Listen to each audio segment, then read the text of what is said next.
Hello বন্ধুরা, আজকে অনেকদিন পর আরেকটা ভিডিও তোমাদের সাথে শেয়ার করলাম। আজকে আমি রান্না করছি তোমার পনির, একদম পনিরের পাতলা ঝোল। যেহেতু কালকে হচ্ছে নীলষষ্ঠী, নীলষষ্ঠীর আগের দিন একটু নিরামিষ খাবো, তাই আমি পনির রান্না করছি।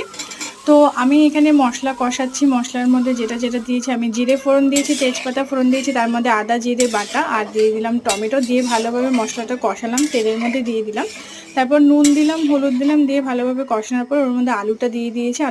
আলুটাও ভালোভাবে কষিয়ে নিয়ে তারপর দিয়ে দিয়েছি তোমার একদম ঝোল, মানে জল দিয়ে দিয়েছি। জল দিয়ে ঝোলটা যখন তোমার ফুটে উঠেছে, তারপর এর মধ্যে আমি ছেড়ে দিলাম পনিরের কিউবগুলো। আস্তে আস্তে আস্তে করে আমি একটা একটা করে পনিরের কিউব ছেড়ে দিলাম। তারপর পনিরটা যখন তোমার হয়ে গেছে, একটু হালকা গরম মশলার গুঁড়ো আর একটু ঘি দিয়ে নামিয়ে নিলাম আজকে পনিরের পাতলা ঝোল।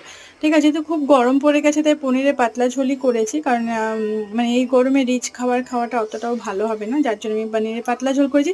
ভালো লাগলে কিন্তু সাবস্ক্রাইব করতে একদমই ভুলবে না ভিডিও।